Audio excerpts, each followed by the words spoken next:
आखिर ऐसा क्या हो सकता है जो एक नायक को अपना सब कुछ छोड़ने पर मजबूर कर दे। वॉइस ऑफ आत्मा पर आपका फिर से स्वागत है। आज हम अपनी इस महागाथा को वहीं से आगे बढ़ाएंगे जहां एक राजकुमार को अपना सब कुछ त्यागना पड़ता है और जहां से सब कुछ हमेशा हमेशा के लिए बदल जाता है। जानते हैं, ये कोई मामूली सवाल नहीं था। असल में यही वो सवाल था जिसने पूरी नियति को एक नई दिशा दे दी। जरा सोचिए, एक ऐसी दुनिया जो एक सच्चे नायक को, एक आदर्श इंसान को ढूंढ रही है। और कमाल की बात यह है कि बस इसी एक तलाश ने इतिहास के सबसे महान महाकाव्यों में से एक की नींव रखी। ये गहरा सवाल पूछा था आदि कवि ऋषि वाल्मीकि ने देवर्षि नारद से। वो सिर्फ एक कहानी नहीं खोज रहे थे, नहीं, वो एक ऐसे आदर्श की तलाश में थे जो हर समय, हर युग के लिए एक मिसाल बन सके। और उन्हें जो जवाब मिला, उसने सिर्फ एक कहानी ही नहीं दी, बल्कि एक ऐसी रचना की नींव रखी जो आज सदियों बाद भी हमारे साथ है। तो चलिए इसे थोड़ा और समझते हैं। वाल्मीकि को जो जवाब मिला वो सिर्फ एक नाम नहीं था, नहीं, वो तो एक पूरा खाका था, एक पूरी ब्लूप्रिंट थी कि एक नायक होने का मतलब आखिर होता क्या है। आइए देखते हैं आदर्श नायक राम के उन गुणों को। नारद जी ने राम का वर्णन इतनी खूबसूरती से किया कि उनकी कहानी शुरू होने से पहले ही वो एक परम नायक के रूप में स्थापित हो गए। पर ये सिर्फ तारीफों की एक लिस्ट नहीं है, नहीं, ये उस चरित्र की नींव है जिसके वचन और जिसकी दया उसके हर फैसले का आधार बनेगी और आगे चलकर लाखों करोड़ों लोगों को प्रेरित करेगी। इस कमाल के वर्णन ने वाल्मीकि की कल्पना को तो जैसे पंख लगा दिए। लेकिन एक सवाल अभी भी मन में था, क्या ये कहानी सिर्फ उनकी कल्पना की उड़ान होगी या फिर इसे दुनिया तक पहुंचना ही था। और पता है क्या, इस सफर में वो अकेले नहीं थे। और यहीं कहानी एक बिल्कुल नया मोड़ ले लेती है। सोचकर देखिए, खुद सृष्टि के रचयिता ब्रह्मा जी ने वाल्मीकि को दर्शन दिए और उन्हें यकीन दिलाया कि वो जो भी लिखेंगे वो सच होगा, अक्षरशः सत्य। इसका मतलब ये है कि रामायण सिर्फ एक कविता नहीं है, बल्कि एक ऐसा सत्य है जिस पर खुद ब्रह्मा जी की मोहर लगी है। ये बात इसे एक असाधारण महत्व देती है।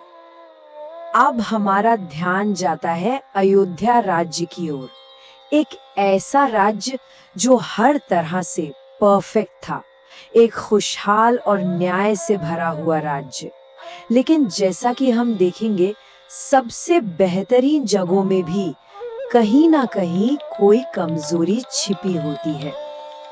राम का जन्म कोई आम घटना नहीं थी, ये तो चमत्कारों की एक पूरी श्रृंखला थी जिसकी सबसे बड़ी कड़ी थी अश्वमेध यज्ञ।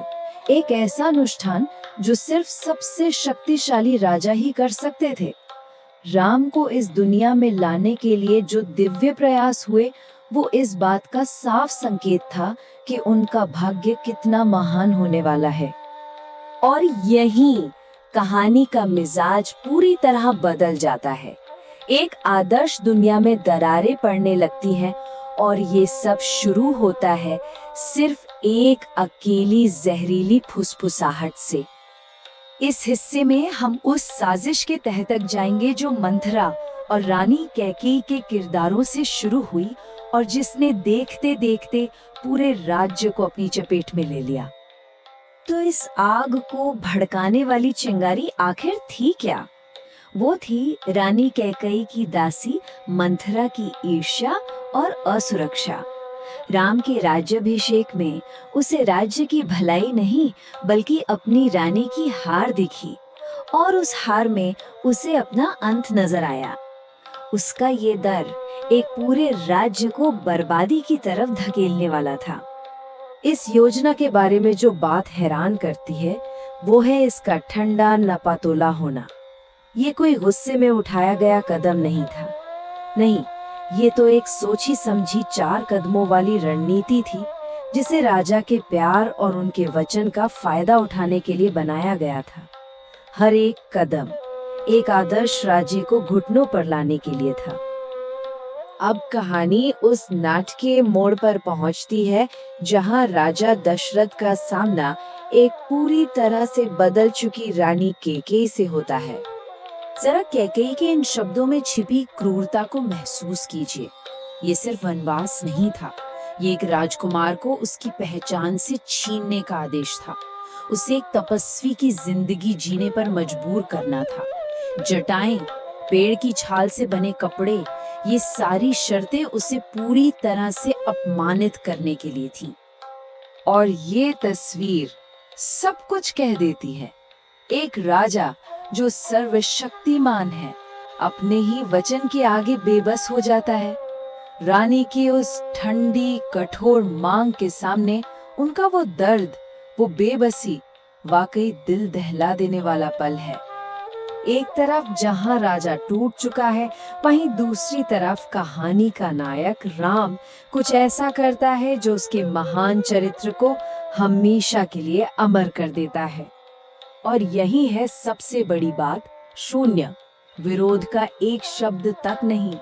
राम ने अपने पिता के सम्मान को अपने भविष्य से ऊपर रखा और बिना एक पल की हिचकिचाहट के अपनी नियति को स्वीकार कर लिया। यही हम उनके उन गुणों को असल में देखते हैं, अपने वचनों पर दृढ़ रहना। ये आत्मत्याग का एक ऐसा काम है जिसकी आज हम कल्पना भी नहीं कर सकते। ये स्लाइड उस बड़े बलिदान को दिखाती है जो राम और फिर सीता और लक्ष्मण भी करने वाले हैं। ये सिर्फ एक महल छोड़ना नहीं था, ये रेशम और गहनों को खुरदरी छाल और उलझे बालों से बदलना था। मतलब अपनी पूरी पहचान को स्वेच्छा से त्याग देना। और अब ये अंतिम खंड अयोध्या से उस दुख भरी विदाई का है जो इस महाकाव्य के अगले अध्याय के लिए मंच तैयार करता है। जरा अयोध्या की उस हालत को देखिए। एक तरफ राजा और प्रजा का टूटा हुआ दिल और दूसरी तरफ उन तीनों का शांत दृढ़ संकल्प। ये अंतर ही सब कुछ कह देता है। ये एक याद दिलाता है कि कर्तव्य अक्सर बहुत बड़ी कीमत मांगता है, सिर्फ उनसे नहीं जो उसे निभाते हैं, बल्कि उनसे भी जो उनसे प्रेम करते हैं। ये उस विदाई की एक बहुत ही मार्मिक आखिरी तस्वीर है। ये एक लंबी अनजानी यात्रा की शुरुआत है और उस पल का बोझ उनके हर कदम में महसूस किया जा सकता है। और कहानी हमें एक बहुत बड़े सवाल पर छोड़ जाती है। महलों में पला बढ़ा एक नायक जंगल के कठोर सच्चाई का सामना कैसे करेगा? यही वो परीक्षा है जो असल में उनके चरित्र को परिभाषित करेगी। आगे क्या होता है ये जानने के लिए वॉइस ऑफ आत्मा पर हमारी कहानी की अगली कड़ी देखना ना भूलें। हम इस महाकाव्य यात्रा के अगले पड़ाव पर आपका इंतजार करेंगे। जरूर जुड़िएगा।